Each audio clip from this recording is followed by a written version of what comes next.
So we're very excited to announce that the Be Encouraged show with Frank.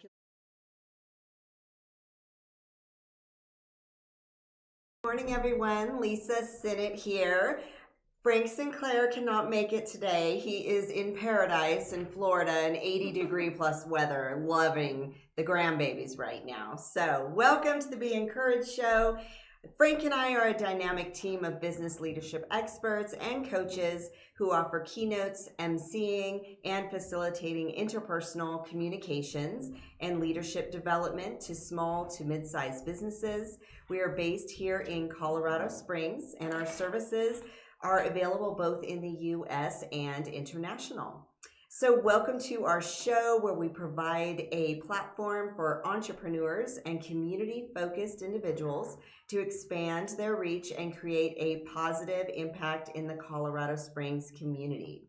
So today's episodes talk about our sponsors real quick. Have you heard of Joshua Aguirre and his company Crescio? They offer pay what you can consultations to underprivileged entrepreneurs here in Colorado Springs and teach people how to leverage ChatGPT for their business. Visit Crescio.com to learn more.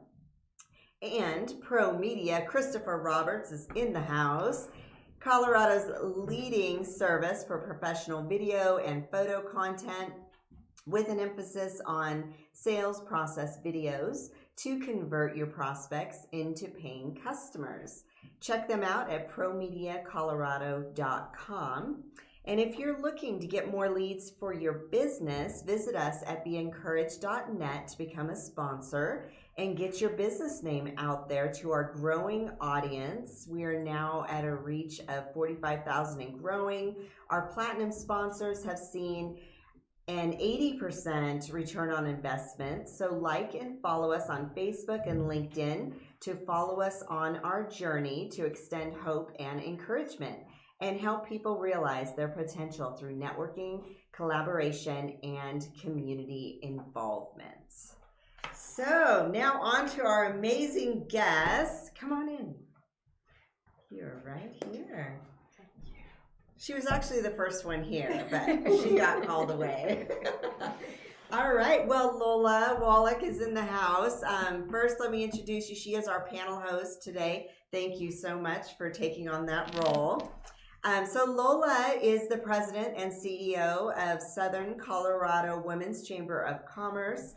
She excels in connecting dots for win-win scenarios. She is a keen listener, observer, and critical thinker. She fosters success for her organization, members, and community. Welcome, Miss Lola. Thank you for having me, Lisa. Yeah. It's exciting. And Miss Niki Rhoades is in the house. Did I say that right? You said it right. Oh, perfect. Okay. She is the co-founder and co-pastor of Living Grace Ministries, a faith-based nonprofit committed to providing opportunities for personal growth and professional development to disadvantaged and marginalized populations. They offer classes and life coaching to help folks smoothly transition from surviving to thriving. Welcome, Miss Niki. Thank you. And Miss Sparkle Lindsay is in the house. She is the founder of Sparkle LLC. She uplifts and empowers with inspiring keynotes. She's an advocate for mental health. She guides coaches and inspires personal growth. Join Sparkle on her journey to uncover your purpose and become your best self. All right, here we go. So, Miss Lola, since you're the panel host, you don't even know what that is. Oh boy, I just got tossed into it. I kind of figured that the reason Frank didn't come was there were too many powerful women at this table tonight. Right? Exactly. So just saying there, right? Yes. I'm sure he's probably listening live, just laughing. He's probably is. Hi, Frank. Hey, Frank. Exactly. So, Miss Lola, tell us a little bit about about your past and how you got here to Colorado Springs because you're from all over. So explain where you were raised and just a little bit about your past, because no one really knows Lola as a person. Really? No, not like, wow. Your background. Yeah, I guess everybody knows me in a community leadership role, but not Right. me personally. Yeah. So, well, a couple tidbits. I'm first generation born in this country. So my grandparents and my parents were born in other places. They are Ukrainian, so I'm 100% Ukrainian on both sides of my family. So during World War II, my parents, my dad's family immigrated to Argentina. And so my dad grew up in Argentina in a small town called Bariso. And then he came to the United States because his uncle was here and said, you know, America's got some good opportunities. So he came on a visa to visit his uncle, which was only 2 doors away from my mom at the time. And in Chicago, that's where I was born and raised. But in Chicago, that's where I grew up. In Chi-Town, as some people nickname it. Love the pizza there, the best pizza ever. Really? Oh, absolutely, absolutely. So, but you know, and my mother, they were in camps during World War II, waiting for sponsorship. So they got my mom's parents, my grandparents, waited for sponsorship to the United States, and they came to the United States, and they worked on a farm in Elma, Wisconsin. Oh, wow. And my mother was, she was born in the camps in Germany. She was about 3 years old when she came to the United States. Oh, goodness. Yeah. Wow. So With then, her parents? With her parents, Okay, wow. Yeah, with her parents. They worked on a farm in Elma, Wisconsin. And once they completed that was kind of back then, that's how they had sponsorships and you completed, you know, providing services or whatnot. And that's how you got to the United States. They had a system there. So then they got on the train and decided to go to New York because that's where all the immigrants were going, actually, right? So they all went there, but they stopped in Union Station in Chicago. And my grandfather was actually got out of the train station, and he saw a guy just sweeping up, and the guy caught his eye, and he goes, Mikola in Ukrainian is Michael, and he said Mikola, and he turned around, he says, oh my gosh, it was the same guy from my village in Ukraine. No way. Yeah, and he says, don't go to New York, stay here because too many people are going to New York, and there's not that many jobs. Bring your wife and your kid, and you can stay with us, and we'll find you work and all of that. Oh, what a blessing. So that's how that all happened. And then when my father met my mother, in Chicago, you had neighborhoods of like Polish, Italian, Germans. You know, there was kind of like a mixture, a melting pot in Chicago. Right. That's why it's kind of got a rich culture there. And so when my mom heard that from her mom, said, you know what? So-and-so's uncle, his nephew's coming to visit. I want you to be nice to him because, you know, he's coming from Argentina and all that. So my dad told my mom, you know, someday you're going to be my wife. And my mother says, like hell I am. In America, you're going to tell me what to do. So anyway, long story short, my father enlisted and served in Vietnam. And that's how he earned his citizenship to the United States. Was he Army? Or? Army. Yeah, and he was actually stationed here at Fort Carson. So yeah, and so then when they got back, they got married, and the rest is history. I'm the oldest out of 5 kids. I may have 2 sisters, and I have twin brothers, Peter and Paul. My mother thought one would be the Pope, the other one would be the president, but you know what? Didn't go that way.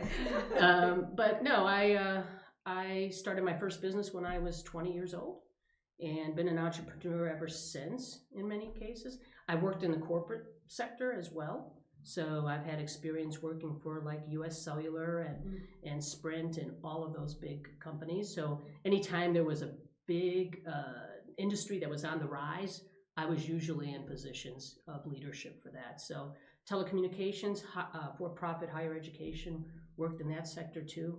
So I have both corporate experience and then entrepreneurial experience as well. Wow. So I've been here in Colorado Springs with my husband since 98. Yeah, we came here in 98. Nice. Yeah, and I helped launch, Sprint was growing in this market for wireless. So I handled all the indirect channel, and I was part of the Rocky Mountain region of management from where we were launching then. So I did that. But I also did I had wholesale business out of Vietnam. I worked with Disney Classics across the country, doing some stuff in the Four Corners, selling all of Disney's fine gallery stuff and stuff like that. So I've had a lot of diverse experience, and then I've that also explains a lot, though. Oh yeah, doesn't it? Because it's like it's not one particular industry sector, you know. Exactly. It's a variety of different everything from consumer goods to, B2B, B2C, you name it, I've done it. And then I've done consulting. I started doing consulting probably and that's how I got to the Women's Chamber. I was consulting back on the East Coast for a company that wanted to take their organization to a whole nother level in sales. And they contracted me, and I flew out there. At the time I flew out there, we were watching the Waldo Canyon fire, figuring out what that was going to do. Mm-hmm. So it did go through my neighborhood because I live on that side of town. Right. And I was flying into Tampa, into a hurricane, leaving a wildfire. Oh my gosh. I'm like, okay. So by the time I got back, my husband said that, he had to evacuate and all of that stuff. So I said, well, maybe it's time for me to, knock on wood, we've been very blessed. I've been blessed in my life. And I said, let me give back to an organization that's in need. Mm-hmm. And so somebody told me there was a women's chamber here in town. Mm-hmm. And I said, really? I've been here since 98, and they sure haven't, got my attention or anything like that. So I met with they were looking for an executive director, and I said, well, I re-establish my home and fix it, because we had partial damage. We didn't lose our whole house, but we had some damage that we needed to do. I said, we became the general contractors, and I didn't travel as much consulting, and I said, I'll help a nonprofit here, take it to the next level. And I think we've taken it to the next level. Completely. It's an understatement. Understatement, right? So in 2015, I checked my husband into the Hilton Garden Inn on the north end of town, and I went to my very first board meeting with the Southern Colorado Women's Chamber of Commerce. I lived in the hotel for 10 months as we repaired our entire house, and I would use the meeting space at the Hilton to do meetings with committees, the chamber, and all that. That works, right? It worked. Oh my goodness. It worked. And it was almost be only a 1-year gig. And then it turned out to be year after year after year. Yeah, usually like the president just gets to move on after a year or two. They wanted me to sign a 5-year contract, and I said, no, we'll go year to year. And when I saw the opportunity and the potential for this organization, I just said, gosh, to show and build women up, to have the confidence that anything is possible was you need. I've seen it because I've been through a lot of stuff, and I was willing to take risks and be an entrepreneur, but it could be a scary space. It really can be. And so to be there to support these women was key, was truly key. So, we started, moving and grooving and growing this organization. And I'll be honest with you, there were times in the community that people, it's the little women's chamber, and they didn't understand the powerhouse that we are now. A huge powerhouse. We have a voice. Exactly. We have an amazing, well, let me pause you there. Okay. Because we're going to get to that, because you do have a lot. Miss Niki. Yes. Tell us a little bit about you. Same. Sure. So I'm from Colorado Springs. A couple people get excited when they're meeting a native. But so I've been here most of my life. My parents were military, which gave us some opportunity to move around a little bit. But this is my hometown. I went to the Colorado Springs School for high school and Colorado College for college. And, wow. Yeah, so I absolutely love the city and have seen it go through so many changes and just really grow.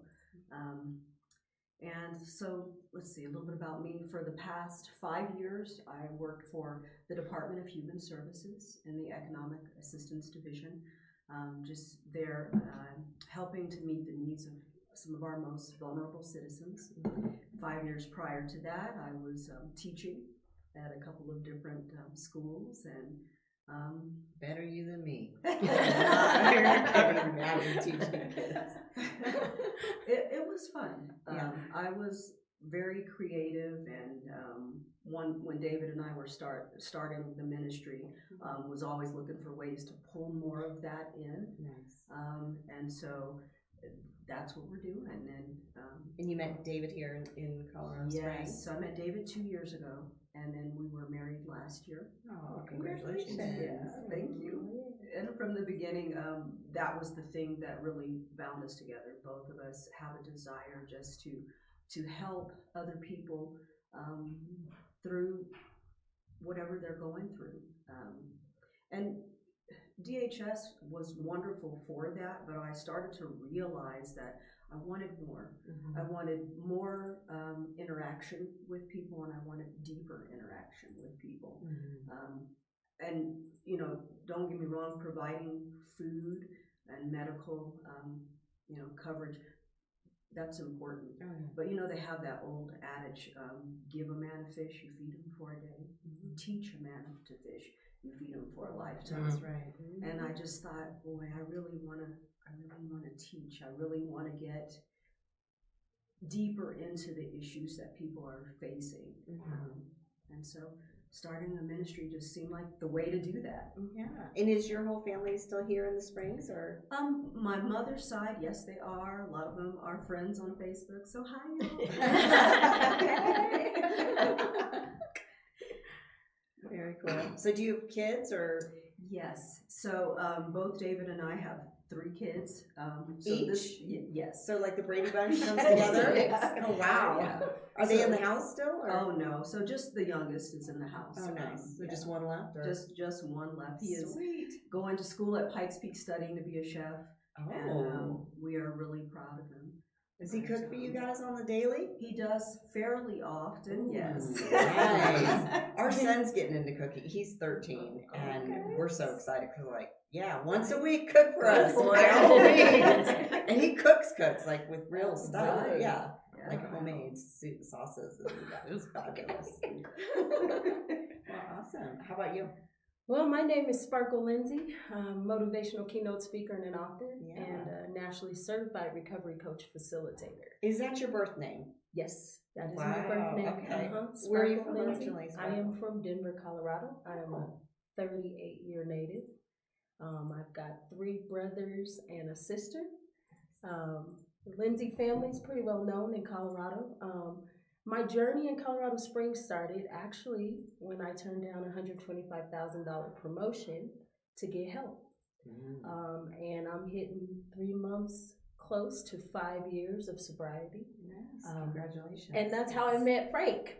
And so I was ready to go back to corporate.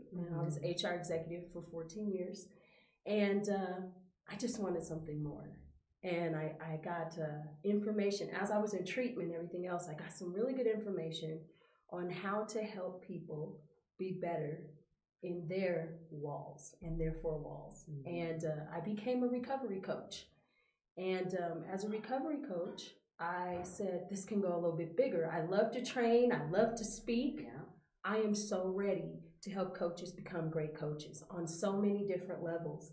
And Frank Sinclair said, well, go out there and tell them what you want to do. You know how he says it. Yes. I said, what if they don't listen? He said, girl, they're going to listen. Okay, so since then, I've had a wonderful time, a wonderful journey. I started Sparkle LLC, the light at the end of the tunnel. And what I do is I train coaches to get their state certification to walk alongside others who are trying to fight through this mental health and this addiction battle. And on top of that, then helping them learn how to make this a living thing, not a using thing, but actually help them get reacquainted, like myself, back into the real world and actually know that there's so much light that's still out there. And we are that. Those of us that have been through the deep, dark depths of a cave know what it feels like when we see that light. And when we do, it impacts so many people. So I've had a chance to see coaches just bloom and blossom. I've watched myself bloom and blossom, and it is becoming beautiful out here for recovery coaches in Colorado. That's awesome. Yeah. So you're specifically focused for recovery coaches. Well, so that is my niche. Okay. I have obviously, I'm a facilitator, so we train 9 different curriculum for our people to get state certified. And then they go through COPA. And they get their state certification. They become a Colorado Peer and Family Specialist. And it took wind, and so now I have a few places in Chicago, Florida, New Jersey, Canada. that people are just really wanting to walk alongside people with this epidemic right That's now. so great. It's so beautiful. Yes, I love exactly. it every day. I love what I do. Yeah, because that was the one thing about COVID, right? People were stuck in their homes, and alcoholism, drug Yes. abuse, all of that became more prominent, and depression. I mean, all of it. It was just Domestic violence. Well, domestic violence. domestic violence. Exactly. And a big piece too that really riled up in 2020 was fentanyl. And fentanyl right now is just, it's brutal. And so walking alongside somebody who truly starts to figure it out, it is one of the most humbling feelings to ever watch somebody fight to take their life back. But when they get it, they're forced to be reckoned with. And every day you get to see that, different ebbs and flows, even with yourself working towards your own energy to be sure that work through your stuff as well as a coach. So there's so many different elements that go into it, but most of the coaches, they know they have a place to call home, and there's lots of Sparkle alumni out there right now. That's so we keep it rocking. We rocking and rolling. You know, Sparkle, I'm so glad you actually mentioned the self-care piece for yourself, because that's big in my life, at least, and I'm sure for you ladies as well, because we pour out so much to the community. What I was realizing early last January, I was like, wow, I was almost losing myself because I poured out so much to the city all the time. And I was like, no, this I gotta take care of Lisa. And, That's right. I spent the year, all last year, going through therapy and pampering myself, all of it. And it's been incredible, because if you're not being self-resilient, you can't be resilient for others. You know, I think it's really important, because I think sometimes we have a tendency, if we're A-type people, which I know I am, we tend to burn the candle at both ends. And you can't continue to do that, because something's going to give, right? Exactly. Either your health's going to give or something's going to give. And so you really need to take care of yourself, otherwise you can't take care of others, right?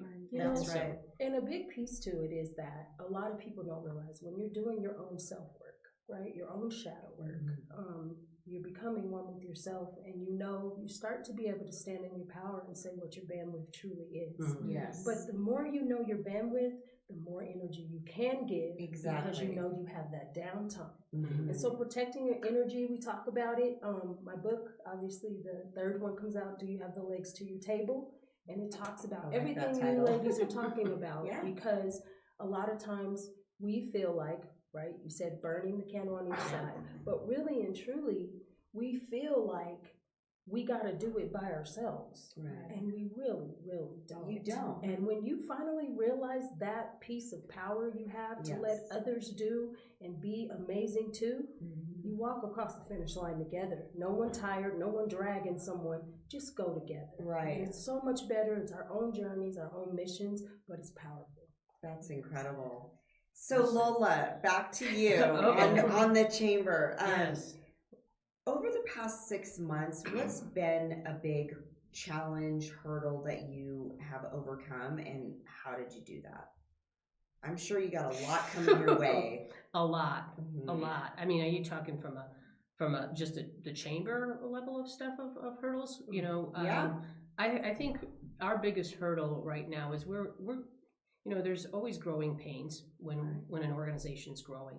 And so it's trying to address those growing pains and figuring out what we need to do as an organization. Because to me, we'll go back to the health piece and mental health. It's really important that the team that I have around me isn't going to get burnt out. You know, and during the pandemic, you know, there was a lot of stress on a lot of organizations and businesses to really, you had to reinvent, adapt, pivot, all these crazy words that we're known for. You had to do that in order to continue to put out the services that we needed to in a different way. So you know, at that point in time, I took a step back and said, okay, we're going to do this right, and I'm going to make sure that my team knows that no matter what, they're going to have the time and the break that they need. And I think part of it was acknowledging that we all can't do everything ourselves. So asking each team member, what would be helpful in the case of taking some things off of your plate? What can we do? And we made a conscious effort to literally invest more into support and staffing around the chamber. we're uniquely different because we're one of the only few chambers that operates with entrepreneurs. So it's kind of a cool thing. But again, these entrepreneurs aren't solely working for the women's chamber. They have other clients. So, it's a balancing act to balance all of that and then bring on, additional staff people. So we've brought on some additional staff people, and strategically what we've done is have them focus on their area of expertise rather than taking on everything, if that makes any sense. So it makes perfect sense. I mean, you really leverage their strengths as it should be. As it should be. But a lot of times what happens in organizations when they're short staffed, they start tossing everything on, right? Here's more. Here's more. And that, we don't do that. And so I don't do that. And so in because of that, I can tell you since before the pandemic to today, we had 0 turnover in all that. Now you think about other organizations and other businesses, they've gone through so much turnover and staff and all that, but we haven't. And part of it is, I think, is respecting and understanding that your staff, whoever you're working with, you treat them like a human being. And it doesn't matter what title I have, that my team knows that I don't have a problem rolling up my sleeves and saying, how can I help, right? And I think that's really important. And I've given my team the opportunity. I think one of the first things that I did during the pandemic, and you guys will chuckle about this, but I brought them all in, and it was when the shutdown happened. And I said, some of them came in wearing their face masks, some didn't. I said, whatever. And I put my phone in the middle of the table. I said, okay, the reason I called you together is because of this. And then I put on the song that says, it's the end of the world as you know it. And they looked at me and they said, really, Lola? I'm like, no, it's not the end of the world. And I just wanted to get a chuckle from everybody. Yes, exactly. So that was an icebreaker. Maybe not the best icebreaker, but it was an icebreaker. So here's what I'm going to say. Right now, we are not closing our services to our members. We will serve our members in every which way we possibly can. And if anything, I don't want anybody here to worry about whether or not there's going to be cuts. There will be no cuts on anybody's contract. There will be no cuts on anybody's hours. Right. If anybody's going to take a cut, it's going to be me first, because then I didn't do my job preparing us to weather the storm.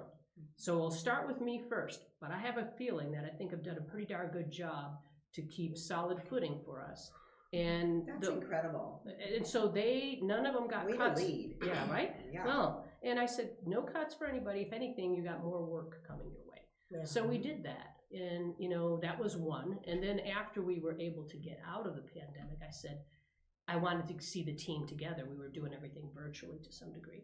So then I took them out for a team building. I said, take half a day off. I know a restaurant that they'll open up for us. And I said, we're going to go and have, Mexican food and margaritas or whatever you guys want. Yeah. And then I sat there and I said, we couldn't have done this to serve our members without each and every one of you. I couldn't have done this without each and every one of you. So here you go. Here's another envelope for another month. That's incredible. As, just to acknowledge and give them the fact that they did a lot of work. And I think when you have that kind of leadership style, people gravitate to do more because they know that you really care about them and you're just not there, just dumping work on them. So we intentionally work very closely with each and every one of our contractors, and one of the best things that we do is we help them get business too. So how can I help you grow your business? And we recently had a millennial who started with us in 2016, has still been with us, and now has 5 people working for her business, and she bought her first home 4 years ago. Oh. So when you kind of can make that kind of impact to women in business, that's huge. It's huge, yes. That's incredible. So Niki, same for you. What over the last 6 months, what's been a big hurdle that you've had to overcome? You and both your husband, I'm sure, have had. Yes. The 2 things that come to mind are wearing too many hats. When you start your own business, everything is you. Yes. Right? So all hands on deck.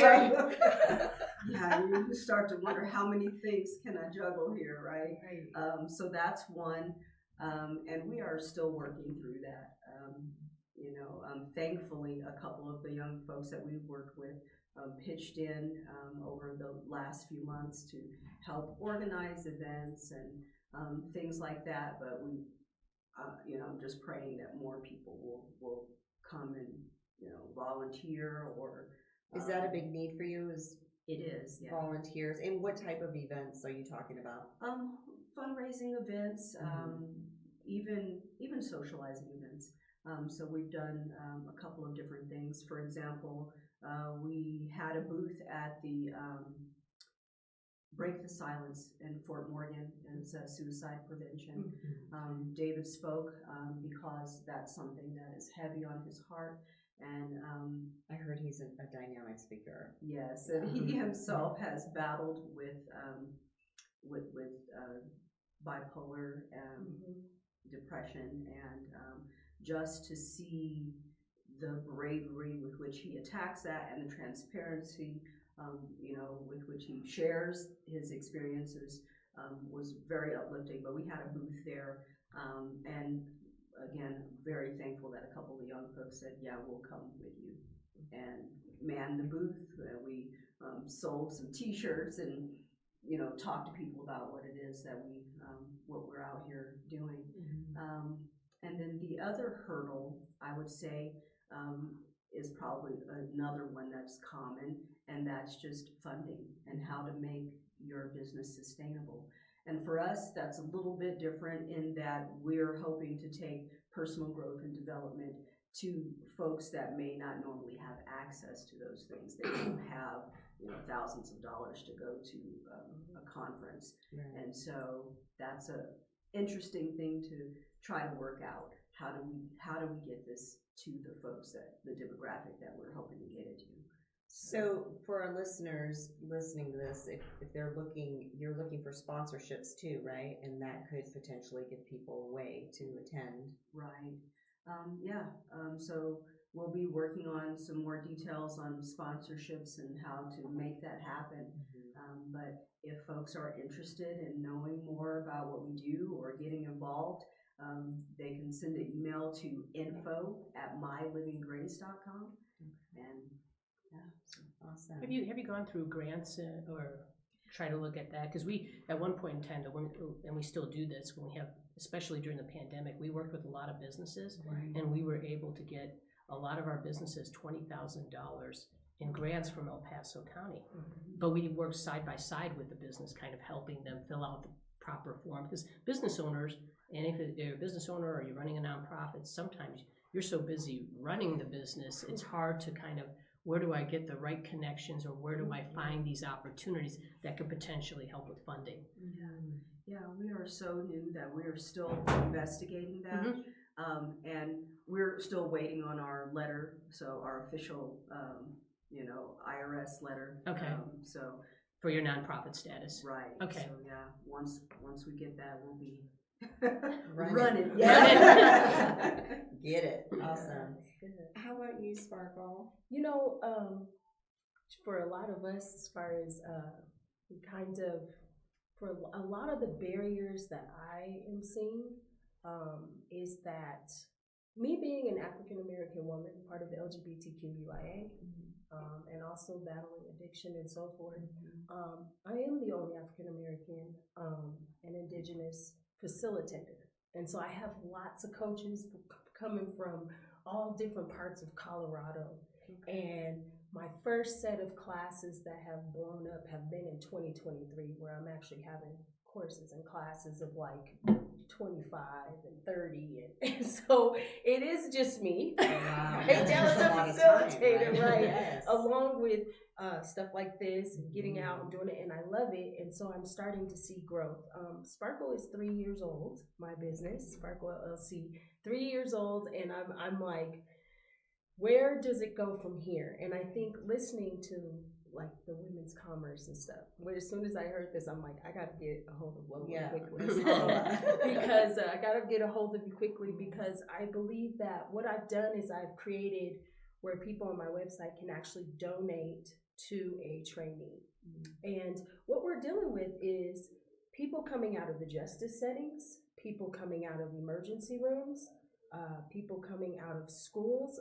We have our first school, 5280, Keith Hayes, for addiction and mental health. So I have a lot of different coaches that are going to be working in different professions as coaches, and so I train all of that curriculum, but a lot of them, they want to be able to pay for their courses, and I want to be able to make sure we have some people who can help and donate to getting them their books, or donate to getting them half of a scholarship, because we want skin in the game too. Oh, totally. We want to know that we did that.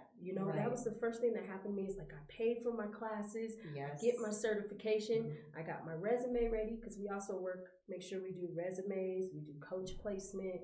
So a lot of it is now, for me, it's the growth piece, and it's growing a lot quicker than I thought. Right. So I'm like, okay, gotta slow yourself down, prioritize the time, but I'm extra excited too, and I think now it's a matter of being able to make sure that, I know that, like I said, Denver, Colorado Springs, I've known pretty well. Now I know that it's something that people need. So now I'm like, okay, what happens next? And that would probably be the first barrier. Other than that, the second barrier is that I created the Training and Recruiting Institute, Sparkle, for the reasonings of making sure that coaches have a place to call home. And the reason why is because we do not want our coaches giving so much and then they end up going back out. And so sometimes those are some of the barriers. They may go back out, and for me, I always have to leave. I have to always make sure that those doors are open if it does happen, so they can always come back. And a lot of people don't realize that in this industry, but sometimes we do have to fall a few times to realize where we're going. Right. And so that's probably the biggest one, is making sure that they have everything solid when they're leaving Sparkle, and that they know they can always come back. So that's incredible. And are you offering online as well? Yeah, everything is online. Everything's virtual. Okay. And then you're not doing any in person. And I do in person. Oh, you do both? So I do virtual and online, in person. Okay. Obviously, my Being a Better Me for Me workbook, the first set of books I have is kind of blowing up in different corporate areas and things like that. And then the next is the venture for a few more facilitators. Because right now I'm like, man, this is blowing up, which is great.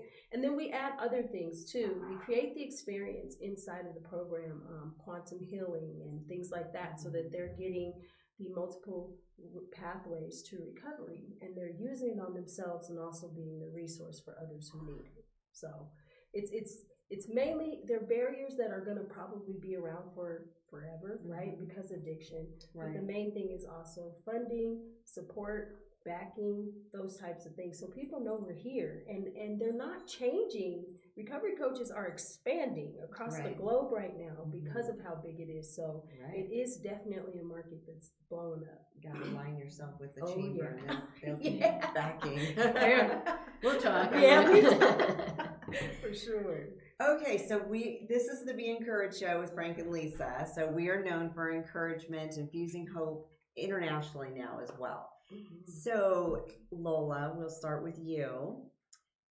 I want you to definitely share, your position, how people can reach you, any questions, how they can reach you, but also if you can tell them something encouraging and bring them hope today, what would that be? Not too long ago, I gave a State of the Chamber address, and I think everybody is looking at where the world is today, and everybody's worried about this and that and the election and all of that kind of stuff. And I stood in front of everybody and I says, when the pandemic happened, everybody was worried about that too. And I says, the one thing that I think is really important is that you focus on what you're doing. You cannot control everything around you, but you can control your reaction to things. And I says, don't let this noise around you be a distraction. I says, really take the time to invest in your goals, yourself, because anything is possible. And I say that even in the most challenging of times, anything is possible. And we as an organization, we're probably one of the few organizations that literally had a positive bottom line. during the middle of the pandemic. When you looked at our net revenue off of our P&L, we were up 127.4%. So what do you do with that? Some organizations, look inward and do not look at how they can handle things, or they don't invest in themselves. And I said, we're going to invest. Let's invest in the business. And who's our business? Our business isn't us, it's our members, because without the community and the members, we wouldn't exist. That's right. Yeah. So we decided, okay, let's invest in our business. And I made a call to say, for everybody that decides to rejoin with us in their membership, we will pay for 30-second commercials customized however you want it for your business to help relaunch and reboot. There's a lot of chatter, there's a lot of noise in the world today. We have wars going on, we have all kinds of things happening. It's not to say that don't ignore that, but really focus your energy and time on moving your business forward, your personal health forward, all of that kind of stuff. And I think when you can do that, anything is truly possible. And I have seen it from businesses that have worked with me directly, businesses that come into the organization, or people that I've even talked to. Some people freeze about advertising because it's a bad time. And I says, no, it's the best time to do it. I'm like, when the stock market crashes, everybody says sell. No, what are you supposed to do? Buy, right? Not sell. So while everybody else stays frozen because of the uncertainty, this is the time where you can lead yourself and lead your organization and business to certainty, because you can control those decisions. Nice. Thank you. That was incredible. And how can we reach you? Well, scwcc.com, you can go to the website. I'm very approachable. Our board of directors is very approachable. I think it's really important for us to be able to connect with our members and all of that. We have many different committees that are the voice for our members, including our public policy committee, which I mentioned that we have to be very, very active this year. We're going to be very intentional, because a lot of the legislative laws coming down are negatively impacting small business. And so somebody has to be the voice to talk about that. So you're going to see us be very active. We just increased the size of our public policy committee. Wow. Very so good. Just to handle that alone. Yes. So awesome. So, yeah. Well, thank you so much. Miss Niki, how would you like to encourage the world today? I think I would just say, when you're out there and you look to the west and you see that beauty, just to keep in mind that it is a result of both the valleys and the peaks, just like your life. And if you happen to be in a valley, you're struggling, keep climbing, keep doing the work to get up, and realize that you don't have to do it alone. Find a community, get a coach, get a mentor, go to therapy, but get help. There are folks out here, we're waiting to help you. Awesome, thank you. And how can we reach you? info@mylivinggrace.com would be the best way. Okay, great. Miss Sparkle? Well, I'm going to bring it home. No. Go ahead, Sparkle. You can do it, Sparkle. Last year, 2023, my word was relentless. Be relentless with being the best version of yourself. Relentless with getting into position. That was what it was for me. I'm thinking, all this is blowing up, and the only thing I think of is when there's a lot of chaos and everything else going around you, there's holes to being relentless, to getting into position. But 2024 has came upon us now, and my word now is consistency equals power. And I believe that if we continuously be consistent with ourselves, it shines through us. It shines through our light. So take a minute and self-reflect what you're doing right now in the present moment and how you can be better for you. The best reflection is self-reflection. We're able to actually see where we need to go, not for the future, but where we're at right now. And if we prepare for any today, it sets us up for any future. A lot of the things that we do is we worry about the things that haven't even happened. When right now, if we stay consistent, when those things do happen, we're ready. Nice. So I challenge each and every one of you guys, all of you guys, get into position, stay consistent with yourself, and control the things you can control, which is only us, and focus on moving forward daily and being a better version of yourself as much as possible. Love it. Lisa, what's your word? What's your word for the year, Lisa? I don't have a word this year. No. Last year it was epic. Epic? And it was epic. That's when we launched the Be Encouraged show. It was amazing. But no, I don't have not this year. It has not. Do you have a word? Well, we had a First Friday meeting where we have a breakfast meeting and they had roundtable discussions, and that's what they were talking about in January, the First Friday. They were talking about what's your word for it. Mm-hmm. And I had some people go like celebration, celebrate. Mm-hmm. And I says, I think our word for the chamber for me is be intentional. Yeah. Be intentional. It's That's good. similar to relentless and all that, but be intentional. Yeah. Mm-hmm. Intentionally relentless. Intentionally relentless. Yes. Now we up here, we get ready to get We're ready. We're ready to get on a make a whole sentence out of it. Right. All right. Well, time has come already. So thank you again, ladies, for coming. Have you written a book yet?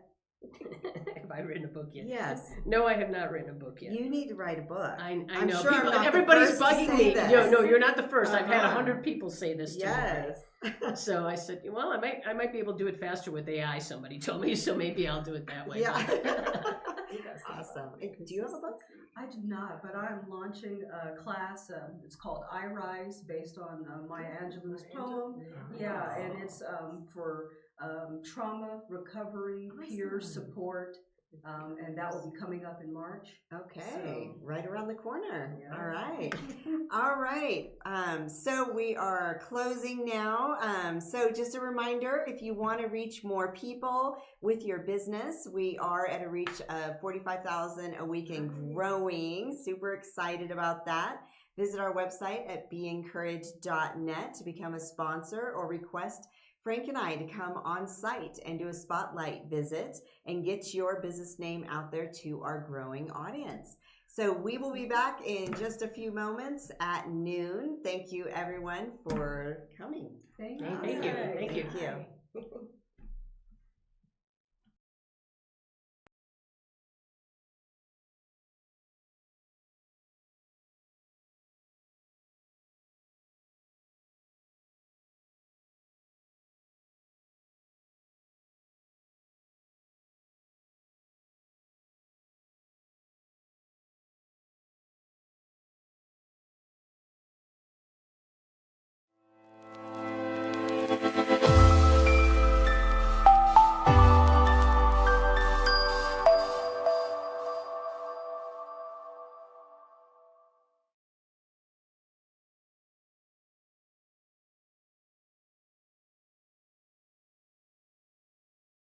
So we're very excited to announce that the Be Encouraged show with Frank and Lisa is now reaching over 30,000 listeners each week and growing. And growing. Why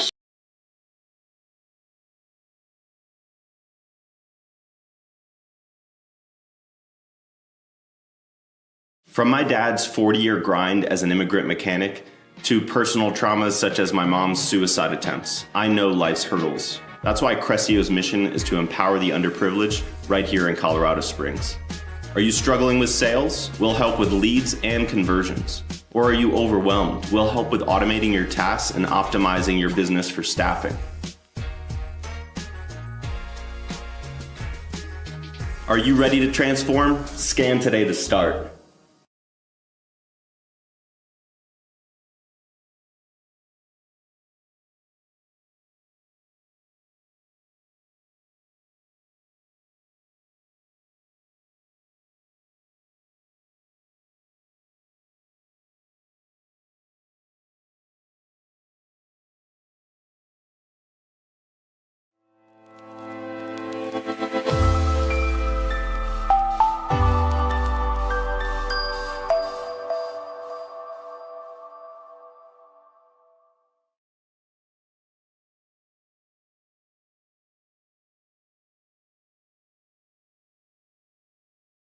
So we're very excited to announce that the Be Encouraged show with Frank and Lisa is now reaching over 30,000 listeners each week and growing. And growing. Why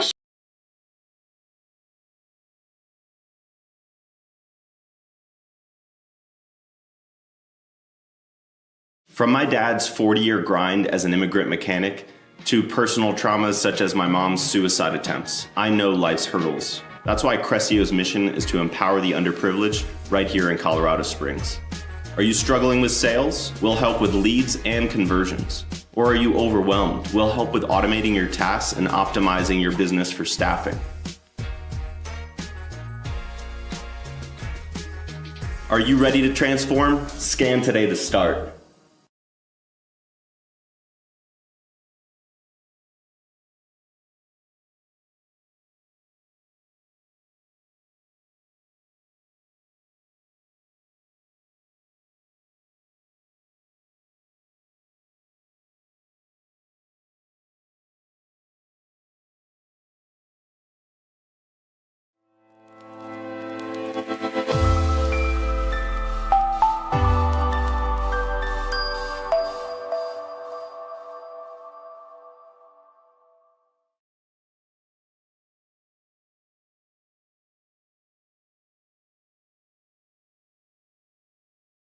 So we're very excited to announce that the Be Encouraged Show with Frank and Lisa is now reaching over 30,000 listeners each week and growing. And growing. Why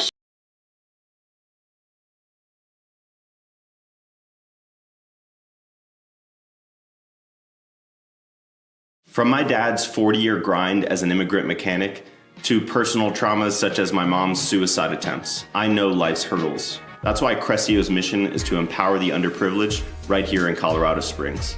Are you struggling with sales? We'll help with leads and conversions. Or are you overwhelmed? We'll help with automating your tasks and optimizing your business for staffing.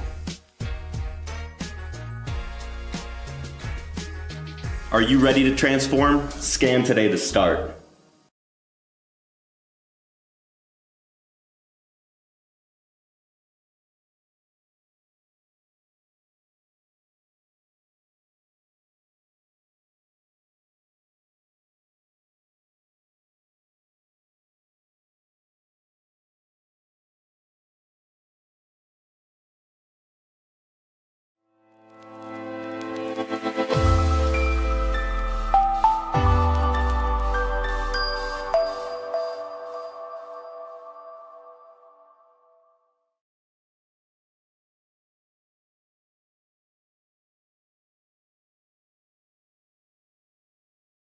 So we're very excited to announce that the Be Encouraged Show with Frank and Lisa is now reaching over 30,000 listeners each week and growing. And growing. Why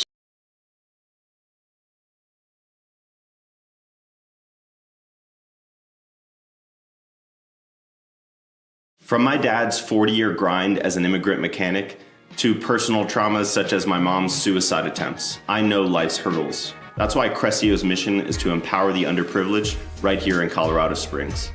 Are you struggling with sales? We'll help with leads and conversions. Or are you overwhelmed? We'll help with automating your tasks and optimizing your business for staffing. Are you ready to transform? Scan today to start.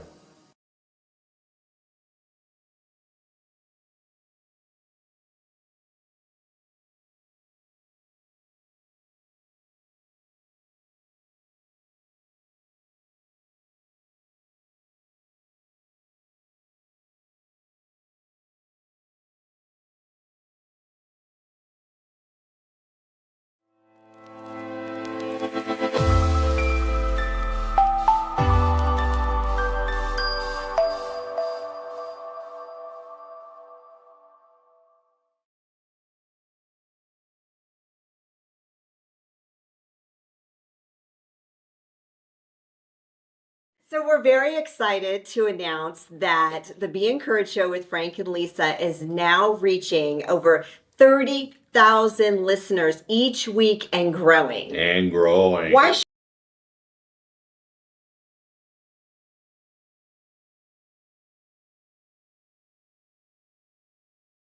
From my dad's 40-year grind as an immigrant mechanic to personal traumas such as my mom's suicide attempts, I know life's hurdles. That's why Crescio's mission is to empower the underprivileged right here in Colorado Springs.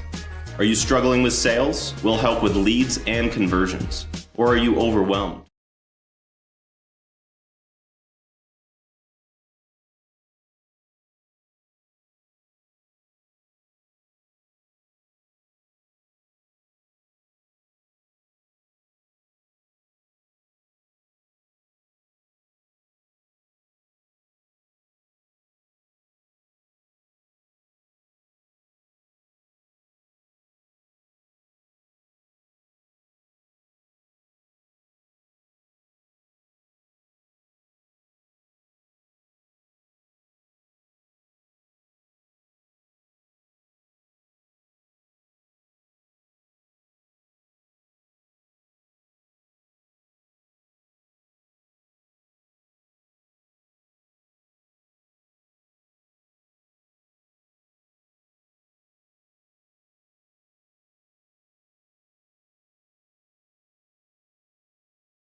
Right now, not that Paradise Eric, or he thought I was talking about a different Paradise. But yes, Frank Sinclair is in Florida right now, loving on his grandbabies. And thank you, Frank, for listening. I know he's listening in and supporting us here today. So this is the second session of the Be Encouraged Show with Frank and Lisa. We are focused on infusing hope and encouragement throughout the world. Thank you for joining us today. We have some incredible speakers, guests here. So first, I'm going to start with Eric Reamer. He's our panel host. I had to reserve him months in advance to get on his calendar. He's so humble, though. But Eric is the founder and owner of PR Media Coach. He is a nationally acclaimed speaker, trainer, and best-selling author. Is also an award-winning professional in stage magic, illusion, and mentalism. Isn't that strange? He's a media expert with a versatile skill set, as you can imagine, from all that he's doing. So welcome, Eric. Thank you. It's a privilege to be on. And Mr. Mariano, thank you for coming too. So he's Air Force veteran, 19 years in the travel industry with his company, Are We There Yet, CO. He is a scuba diver, golf player, and married for 47 years to Miss Donna Marie. 48 on Wednesday. Or 48 on Wednesday. Oh, that's awesome. Incredible. I'm on my third marriage, so I'm like, I mean, people like you, I'm like, I don't know how you do it, buddy. Grace of God. Yeah, exactly. And Mr. Byron Powell's in the house. He's a veteran as well with active secret security clearance. Showcases an unwavering dedication to our country. So thank you for both your services. Were you? I wasn't, but No? I support all the way. Yes, all the way. And also, Byron has 20 plus years in military leadership and logistics, coupled with 15 plus years of marketing, global sourcing, and HR. He is a versatile and strategic asset to all those around him. Right. Welcome, Byron. Thank you. Awesome. So we're going to go around. We'll start with you. Okay. Just tell us a little bit about who Eric is, how you became you from like as a little kid, where are you from, all the way up to today. Well, I imagine somebody's already told you that they were born at a very young age, so I'll leave that part out. I grew up in Orange County, California, and spent my formative years there. By the time I was 14 years old, I was a full-blown deviant and got myself a one-way ticket to Denver, Colorado, where I became one of the youngest students ever to enter a program called Teen Challenge. Oh, I know was- Teen Do Challenge. ya? My oldest went there. Well, I went through the program at 16 years old, and it's a one-year program for those who have life-controlling problems.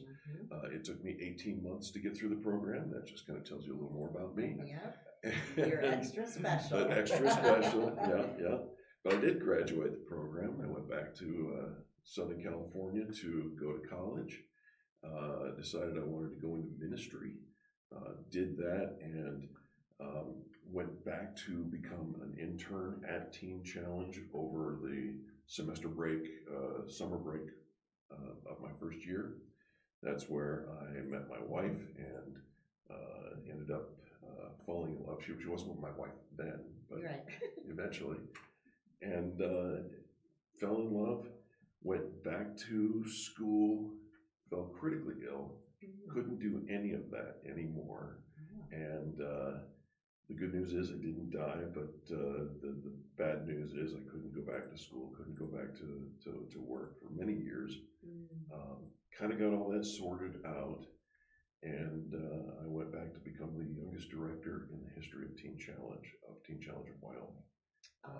And so I'm not only a student and a graduate, but a director, and I sent my ex-wife's oldest sister to the program as well, because we became her guardians. Wow. So, yeah, Frank's not here, but his daughter as well went to Teen Challenge. It's a great and program. It's a great program. Changes lives. It does change lives for those. Do you want to explain to our listeners what it is? Just Yeah, it's broad a faith-based program that deals with young people, and young people is a misnomer. It deals with anyone who has a life-controlling problem. Right. And in the program that I went through, it was specific to young people, and then we moved up to Wyoming, and that was very specific to the youngest people in the country allowed to be helped all the way up down to the age of 12. So That's a good age because everything formative. does start then. Yeah, Yes, yeah. exactly. So we did all that, and then long story short, I went back to Bible college and went back into ministry. after serving at Teen Challenge as the director for many years. And I jumped off the 9-to-5 to become a professional illusionist, a magician. No. And I toured. What got you into that? Like, that's such a random. Right. I was in Sundance, Wyoming, and I was literally trying to put together an alternative to Halloween program, and a very conservative Christian organization that I worked for. And I was looking for any of the old magic tricks that I knew when I was a kid. And nobody had anything. But I met a guy in Rapid City, South Dakota, who was the pastor of a church and one of the world's top Christian illusionists. And so he took me under his wing. We became best friends. He moved to Sterling, Colorado many years ago. I followed him 2 years after that because he truly was my mentor. Nice. And again, condensing lots of years here, I'm old, but we put together a program. I started touring in 1991, and I've toured all over the world, 5 world tours, and it took 18 years off to jump into the world of radio and television and corporate training and all of that. So you traveled the world doing that. I did. Did your wife go with you? My whole family went with. I had two young men at the time. Now they're older men. Yes. And yeah, we jumped all over the world. Wow. My kids know more about world geography than 10 adults standing on top of each So you just homeschooled them and We did. took them with you. Yes, ma'am. That's incredible. How long have you been married? I was married for 23 years. I've been divorced for 16 now. And I'm getting married in December of this year again. Oh. I didn't know there was hope, but apparently there was. Yes. I'm a sucker for love too. Yeah. I mean, like I said, I'm in my 3rd one, but yes, I'm not ashamed of that. Mariano. Yeah. So tell us, who are you? Okay, so born and raised in Arizona, little town west of Phoenix called Avondale. There's an Avondale, Colorado as well, but it's Yeah. a totally different city, needless to say. Similar from the standpoint, it was a farming community, but over the years it's transformed into part of the greater Phoenix metropolitan area, if you will. You know, there used to be a big distinction between the little communities around Phoenix, but there isn't anymore. After graduating from high school, and some of the mentors that I had along the way had encouraged me to think bigger or think out of the box, and things that, you know, folks in a small community, farming community would never think of. And I was encouraged to apply for the academies and, you know, University of Notre Dame and things of that nature. So I got accepted into Notre Dame, but couldn't go because I didn't have the money to pay the tuition, because it was pretty steep back then, and it's even crazier now, I'm sure. And because of that, I'm waiting for an appointment for the academies or whatever. Never got that, so I went to junior college, finished that, and then enlisted. Because back in the day, the draft was still on, and my lottery number was 16.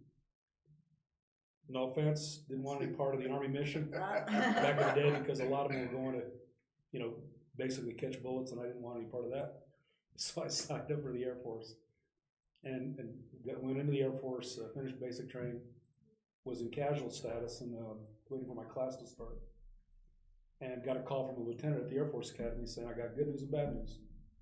He says, I've got an appointment for you, but it's the prep school, not at the academy. Okay, what's that? And then he told me to finish the prep school, and it's really designed for people that were enlisted in the enlisted force that want to get back, get a commission, but had been out of academia, you know, so it gets you honed in on your skills. He says, you finish that, and then you get an appointment. I said, sounds good to me. So did that, finished the prep school, and then went to the academy. I was a member of the class of 1978. Unfortunately, had a death in the family along the way. Left at about the middle of my sophomore semester, or sophomore year. Went to deal with the family thing. And then, because I still wanted the commission, and I still had to finish my enlisted commitment. Right. I went ROTC, you know, finished my enlist commitment after getting it signed. I finished my enlist commitment, went to ROTC, got my degree, and then came back in. Retired in '98 from the Air Force. As an enlisted guy, I was doing airframe repair, mechanical, repairs on aircraft. So I worked on B-52s and KC-135s. Oh. Yeah, the big plane. In fact, the one of the bombers that I worked on is on the pedestal out here at the Air Force Academy. Nice. I recognize the tail numbers. It's kind of weird. But anyway, so after I got my commission, I came back in. I was in the computer world, doing programming, managing programming for programmers. Then evolved into some communication stuff. But at the end of it, I was doing managing and testing of the software that was for command and control systems that were deployable. And so after, like I said, about 21 and a half years, retired in 98, we had been through here on an assignment at one point, and the family liked Colorado Springs, so we came back. Awesome. And have been here ever since. So were you married as a young enlisted guy, or how? Yeah, once I left the academy, because one of the things is that when I went to the academy, I was like 4 years out of the cycle. Most of the time, folks would go in. At the time, it was all boys. Right. You would go in right out of high school. Well, by the time I got there, I already had an associate's degree, and I was 4 years out, so I was older than most of the guys that were graduating when I finally got to the academy. Oh. They affectionately called me old man. So the thing was that after I left the academy, and I was dating a gal who happens to be my wife now. Yeah. We got married and then have been together ever since. How many kids? Got 3 kids, 9 grandkids. Wow. And are they all here locally? No, or? we got locally. We've got 7 of them here. No, 6 of them here. The other 3 are out in Florida. Nice. My son just retired about 2 years ago from the Air Force. Very cool. And decided to stay down there because of the special needs community that's down there, because all of his kids have autism of one degree or another. Okay. And so there's a big community that's providing support down there, and they're heavily involved. So after he retired, he was lucky enough to get a contractor job doing similar stuff that he was in the Air Force. So, so it's working out pretty good for him right now. Wow, very cool. Yep. Awesome. Byron, Hey. Mr. KRDO. Hello. Hey, So we met at VetNet. yes. Yeah, with Mariano and I. And Mariano's like, I consider him the godfather of VetNet, which is a awesome networking group here in Colorado Springs. So tell us a little bit about you. Well, first of all, thanks for letting us get this chance to be with you. Yeah. And on this podcast. I was born in the military. I divorced my parents because they were civilians. No, it's good. So I was born in '67. Single mom, single parent. She worked hard to raise us. We lived in a place. Well, I was born in Cedartown, Georgia, and if you Google it, you'll see there's quite a few famous people from. There's one comedian, I always forget his name, but he was back in the 40s, I think. He had that frizzy hair and the big nose. I can't do it. If you just Google it, he'll pop up. But Nick Chubb is from where I'm from. Okay. Football player. Grew up in Cedartown, Georgia. We moved to Rome, Georgia. Stayed there until I was in the 6th grade. Moved back to Cedartown with my grandmother, my mom, and my sister. Then I went through school, high school. Wasn't quite the smartest in the bunch, but I applied myself. When you go back and look at your old grades, you be like, "Oh man, I'm surprised I made it." To graduation. But my mom had told me, 17 years old, I think I was 16. I was 15. She says, "Hey, when you graduate high school, you're going somewhere." And I'm like, "Okay." You gotta figure it out, man. Gotta figure it out. And I had a lot of cousins that were in the Army. Yeah. So I decided, hey, I'm gonna join the Army. Me and a couple of friends of mine back home, Tony Foster, my cousin Peanut, Alvin Coffin, we all went. Signed up, we went to MEPS together and everything, and Tony left first. I left 2 weeks later, and Peanut got lucky. He left 4 weeks after I did. I think they all did about 4 years. Why was that lucky 4 weeks later? Because I went right after graduation. Oh. Yeah. I was working at a grocery store. I've been working there since I was 14. Yeah. And I had to ask my boss, Mr. Fred Casey, they were the owners, hey, can I quit so I can have a little bit of summer and go into the military? And he thought that was the funniest thing he had ever heard. He said, Dirk, you're going in the Army, you deserve it. So I was home for about a month off the basic training, Fort Jackson, South Carolina. Now this was in the mid-'80s, there was no war or anything going on. Everything was peace, Yeah, exactly. So my drill sergeants, they were all Vietnam vets. And those guys were different animals. You know, no looking at them, no smiling, no nothing. Yeah. You know. So made it through basic training, went to school in Fort Gordon, Georgia, where I learned my MOS to fix radios for helicopters. Stayed there for about 8 months. They shipped me off to Germany. Here I'm a little country boy, 18 years old. Off in Germany. Off in Germany. Wow. Yeah, yeah. Talk about life changing. Oh man, it was a big. What was that like? It was crazy because we didn't have no cell phones. We didn't have no internet. We had one phone booth outside the barracks, and you go out there, you put all your marks. You know, you put your change in there, Yeah. and you see those numbers just. You might probably for about $10 you can talk for 2 minutes. Oh, You know, wow. hey mom, I'm here. This is what's going on. And that's all you had back then was your mama, right? You didn't That leave was a it. girl back there. That was Okay. it. You know. So I would go to the USO on Sundays, and they let you use the phone for free. You know, I call home and talk. And you know, speaking of girl back then, you know, I met Yeah. my wife, my first wife. Yeah. You know, I've been married. This is my third marriage as well. Wife number one, we met. We had our son in '88. He was born in Germany. He's been in the Navy now for 12 years. He's 36 years old, so he's going to make that a career. Doesn't that age us when we have to say our kid's name? Oh, Ages. It ages me when I have to put in my birth date when I go 19 because it starts And you out gotta keep 2000, you gotta keep scrolling. I'm like, this will take you forever. People are looking like. I know. So I did 3 years over there. We left there and went to Fort Bragg, North Carolina, and that's when I learned how poor I was as an E4. You know, you didn't make money back then. I think we made about $600 to $900 a month. You know, so here I am with a family. I got to get a place to live because in Germany they gave you everything. You know, but you couldn't get into housing until you were E4 or higher. So now I'm an E4. I'm in the States. Got to get a place to live. Got to get a car. Furniture in Fort Bragg, they got these places, man. They're just hungry for young soldiers. You know, they pull you in, you sign a contract, 30% interest, you know, and you get all this.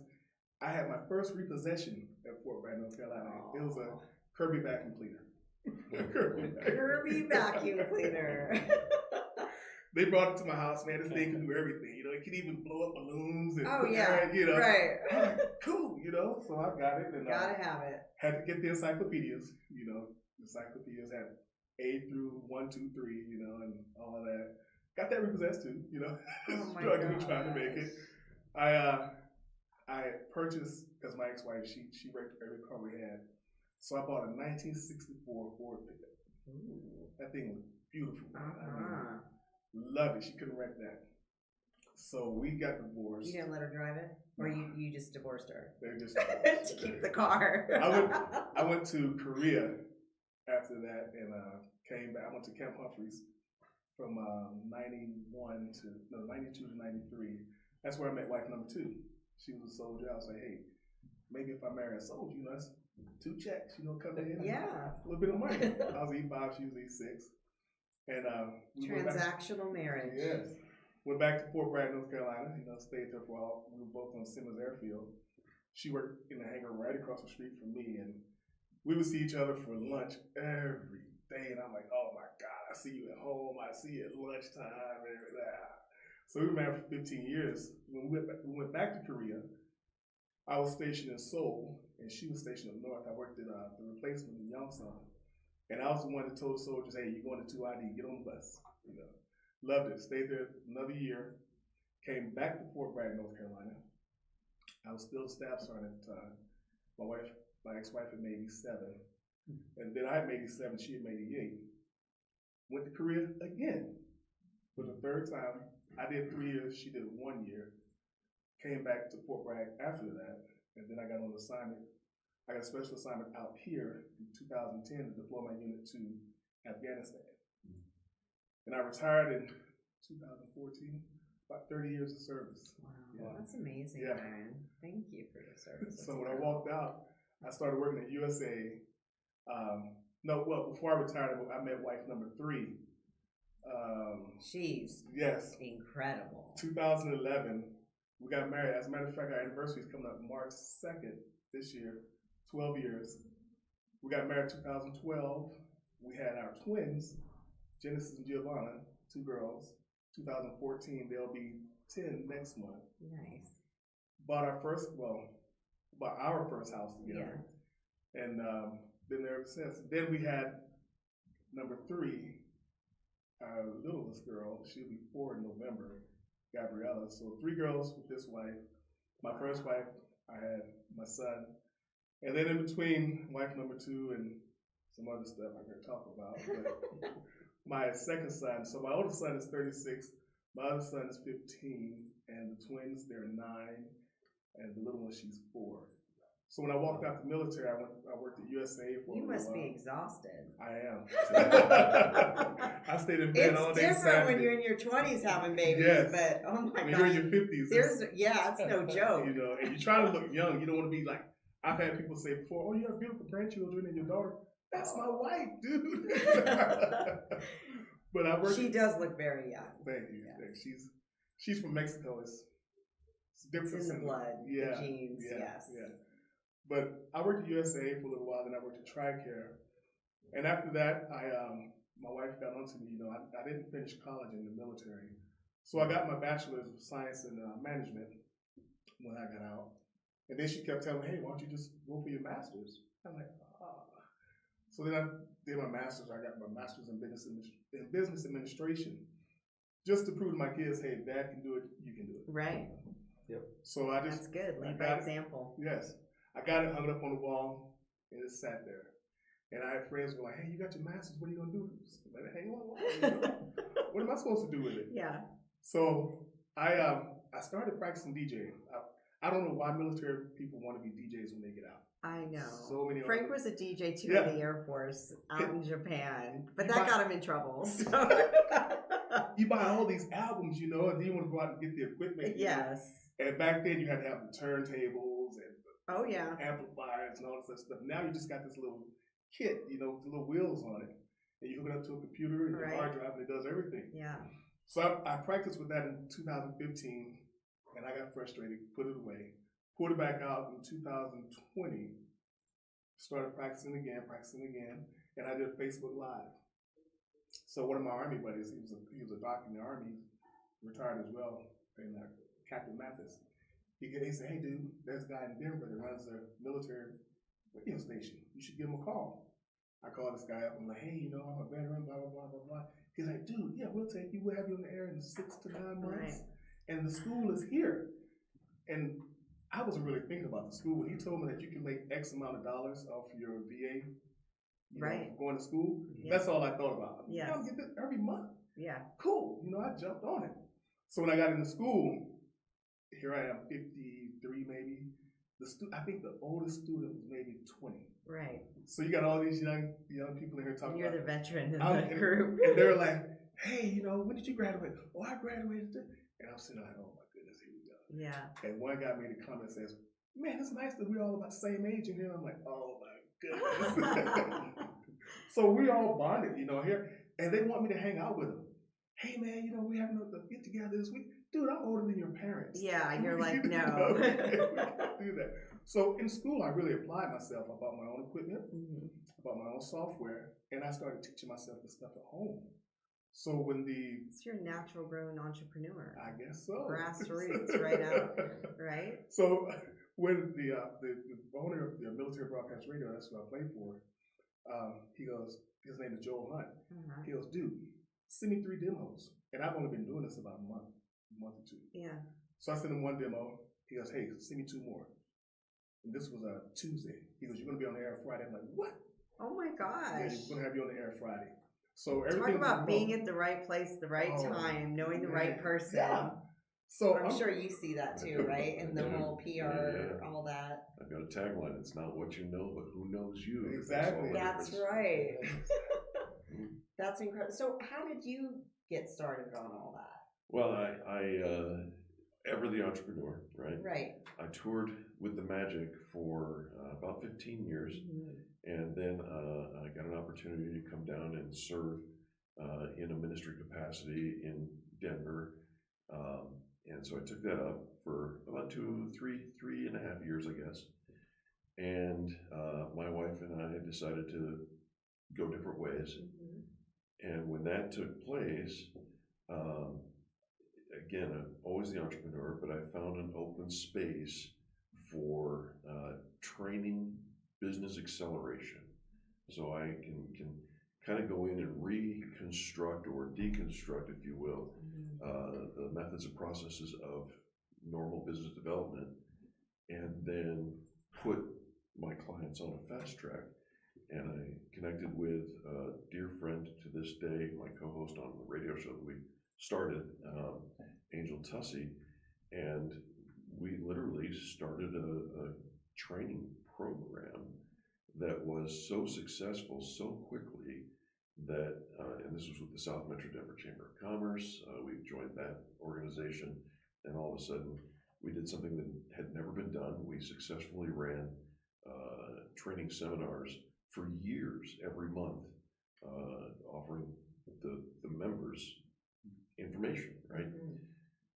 Somebody came up to us and said, "God, we really need you to get a bigger audience." And, you know, Angel and I were doing what we could to make do. And I said, "Well, what do you mean?" And they said, "We think you need to be on the radio." And it started with internet radio, which is what they called podcasting before podcasting was a word. Yes. Right? And so we started our own little podcast internet radio show. What year was that? That would have been 2000, I'm going to say 8, Okay. maybe 7, somewhere in there. So before it was trendy. Oh, way before it was trendy. And started that. Less than 6 months into that, we were receiving phone calls from various radio networks, and one came over and said, "We think you're perfect." So we joined Crawford. Well, we walked into Crawford Broadcasting, and it was kind of funny because that was KLZ up in Denver.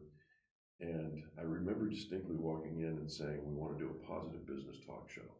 Those 3 words had never been in the same sentence, as far as I could tell. Right.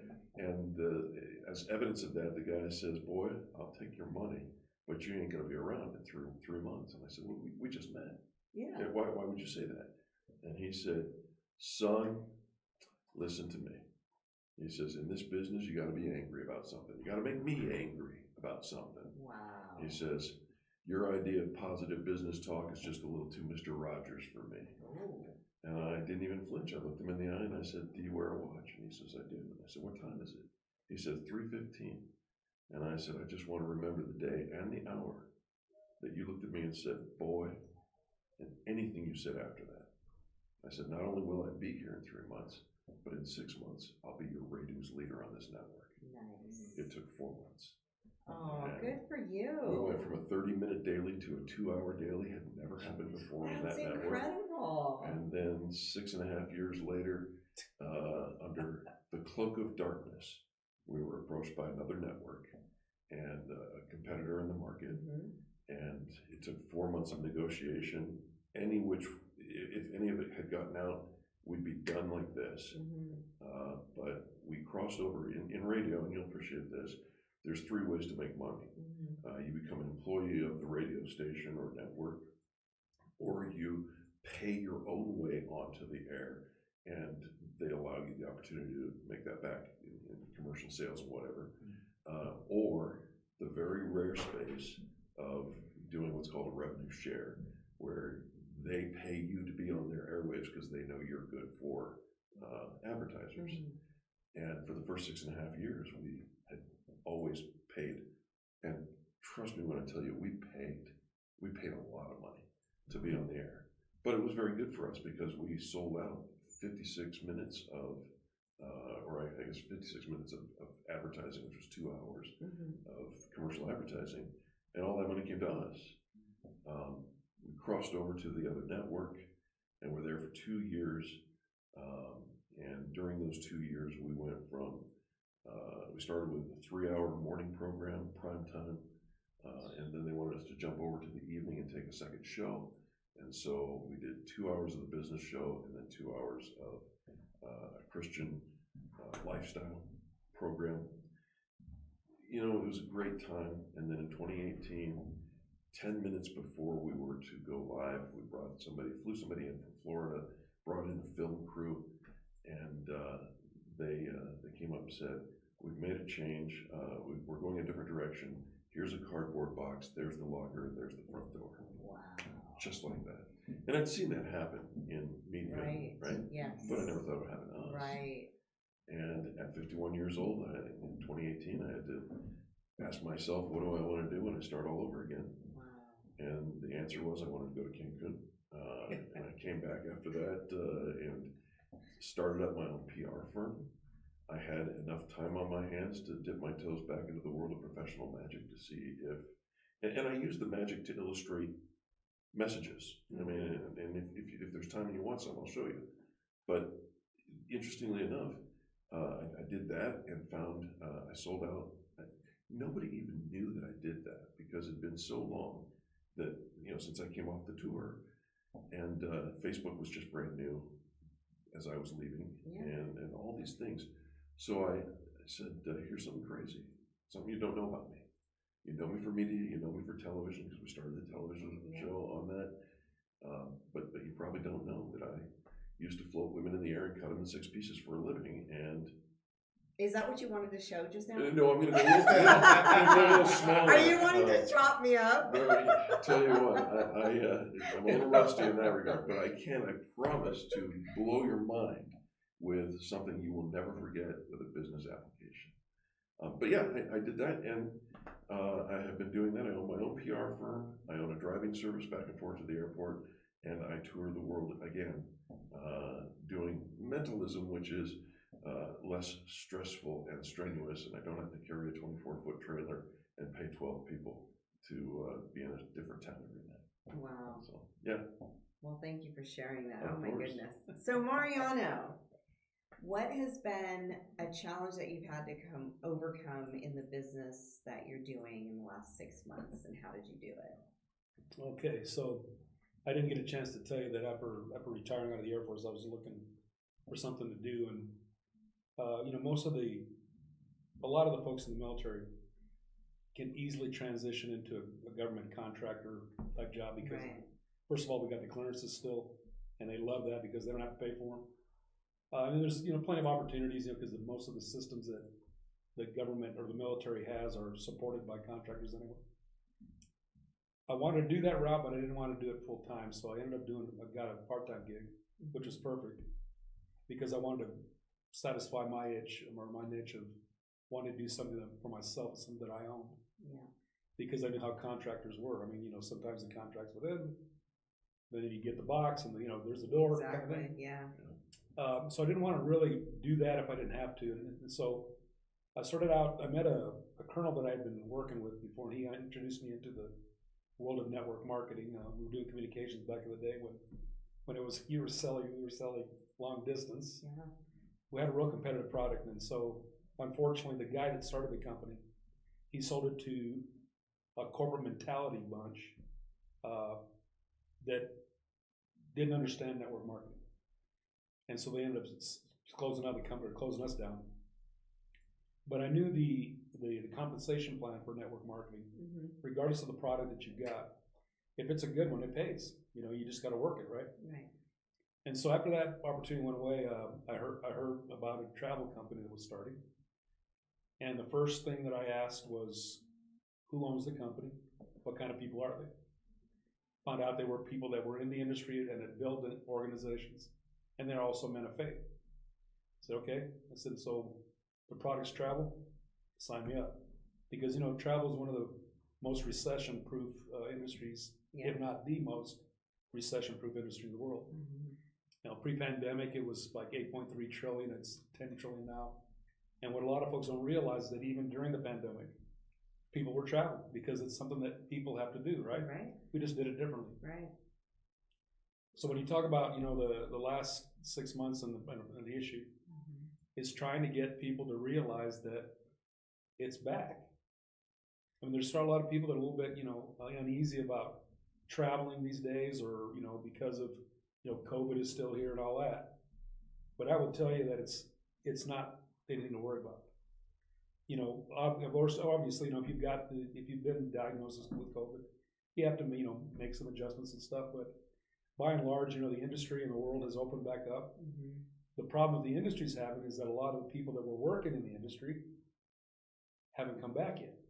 So hotels and resorts that were full because they had the employees to clean the rooms and all that other stuff are having a hard time getting people to come back to work. Just like, in the fast food industry and things like that. Right.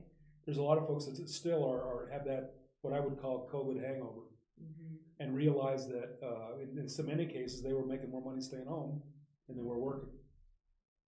So what I try to let people know is first of all, we've got an alternative to the traditional online travel services, from the standpoint that our services offer the same vendors, but at a better price more often than not. With the exception of the airline tickets, we're competitive. Sometimes our airline tickets are better, through our site rather than the airline site. We can't explain it. Who cares? Just buy it, right?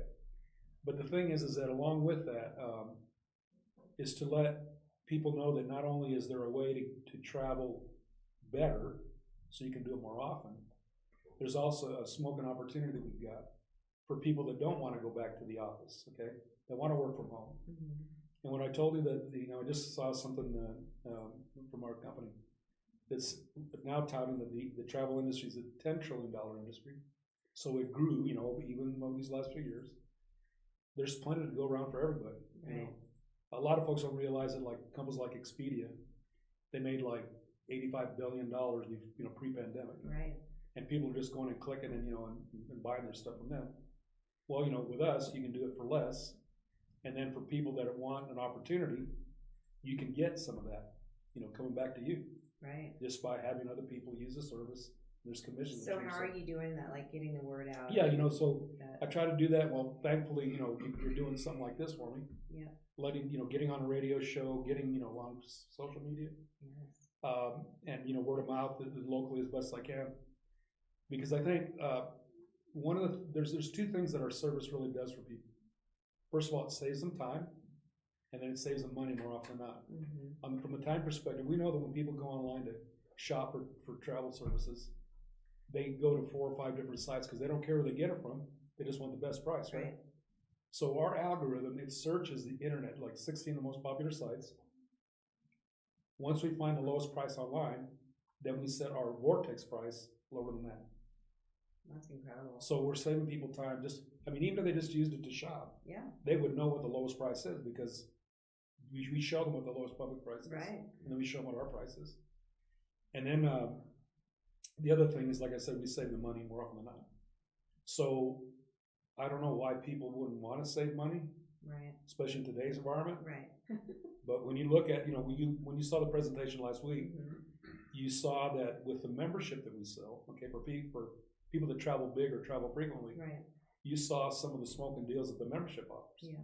So there's that opportunity as well, So for folks that travel a lot or have a business that requires them to travel and things like that, they really need to look at our tools to see if it's a good fit, because we know we're not a good fit for everybody, but we're a good fit for a lot of people. Right, exactly. Especially, again, with organizations that are looking for a fundraising tool, which is another way we help the community, is that, last time I checked, Expedia or Priceline isn't giving organizations checks for using their services, right? No. Well, we do that. Yeah. With our tool, if somebody wants to learn how to do that up on a passive income, fundraising tool, we can show them how to do that. So those are the things that we really offer. In fact, what blew me away was just in the last couple of weeks, we launched a program where if somebody wants to get involved with us, we've got an opportunity for somebody to make, and this is hard to believe, but it's true, to make $100,000 in 200 days. Wow.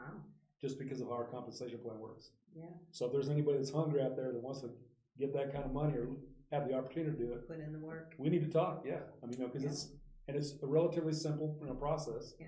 Because we know people are hungry out there. They're looking for. Even if they don't make 100,000, they're going to make potentially quite a bit. So. And they could do it from their home. Absolutely. Nice. Yeah. Sure. Because you could take this around the world. Well, yeah. See, that's the beautiful part is that just like what he was saying. Yeah. My office is wherever I'm at. Right. Exactly. And as long as I've got access to the internet, I'm good to go. And that's another good thing about our tools is that they can be converted in different frequencies, or not frequencies, but languages, and different currencies. So regardless of where you are in the world, you can use the vortex as long as you have access to the internet.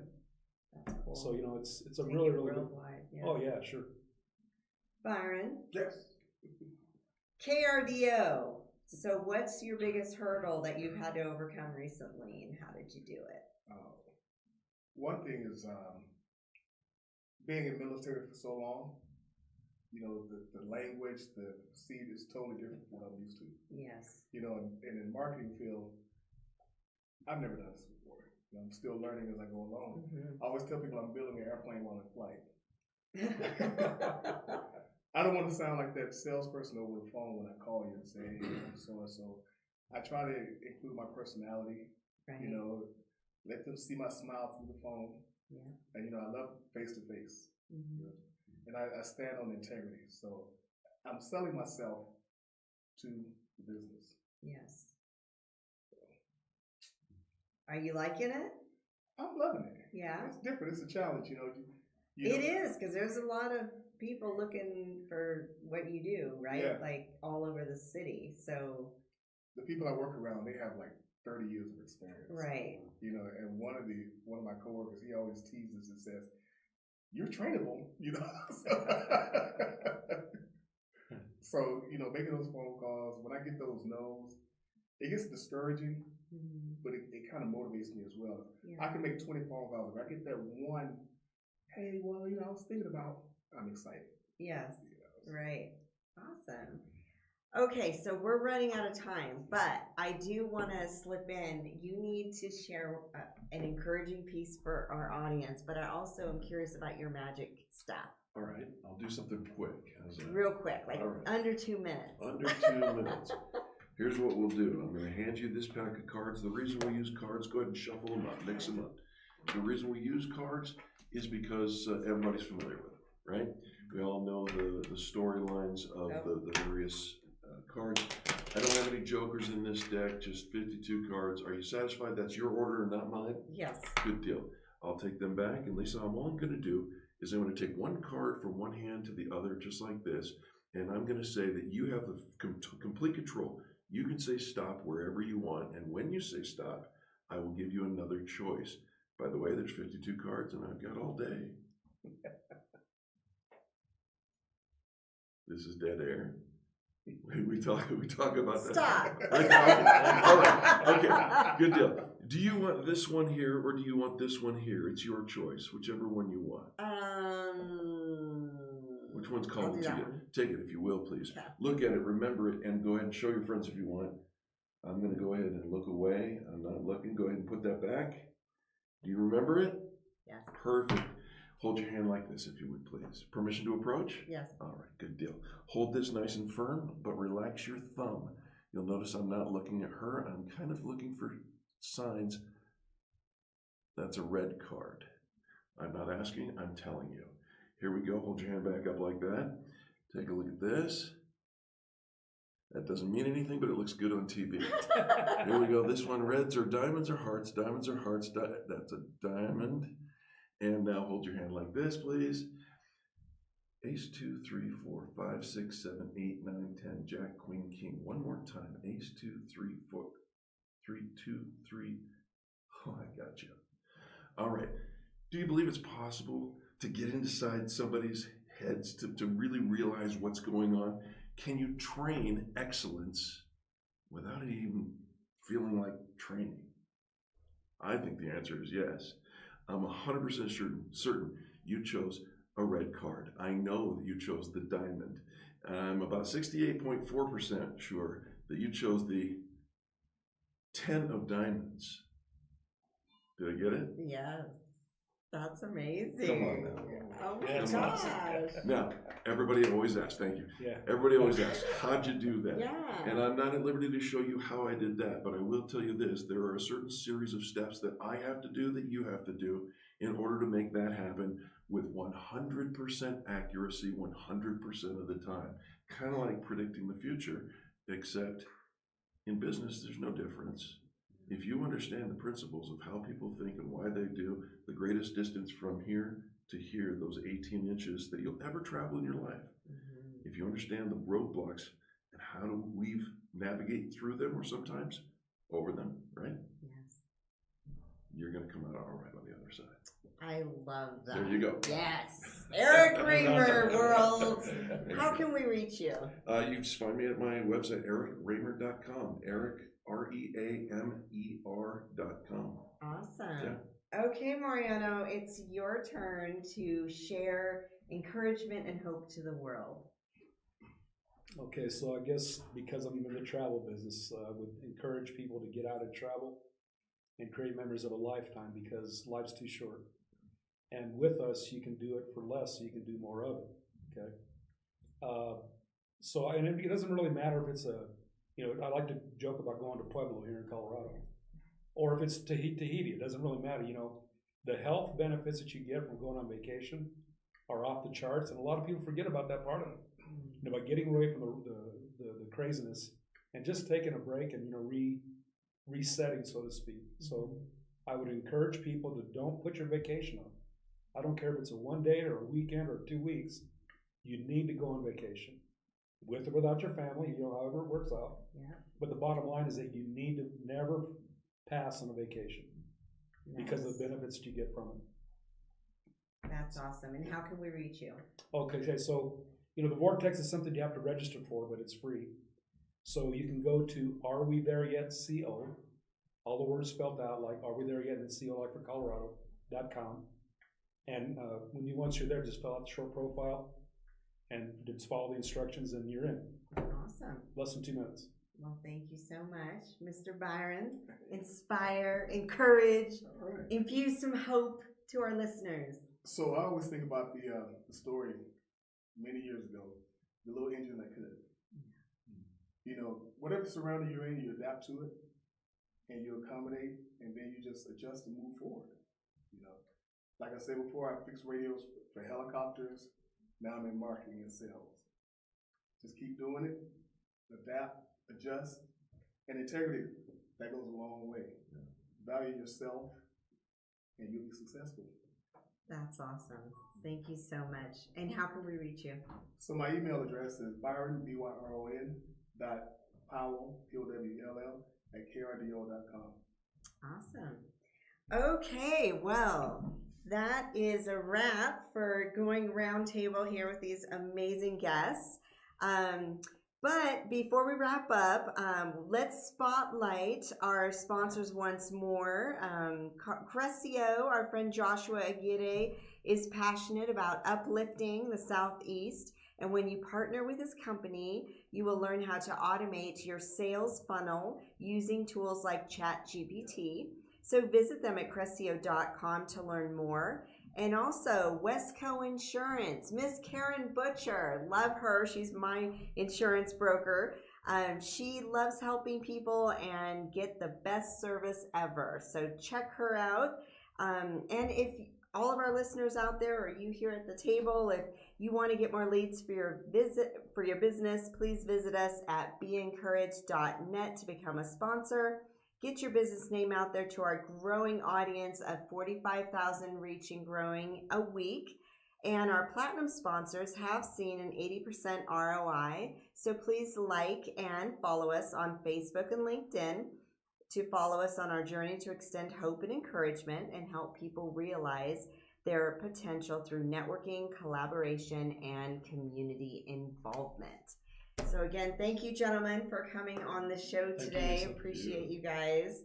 And everyone, you have an amazing day. Be encouraged.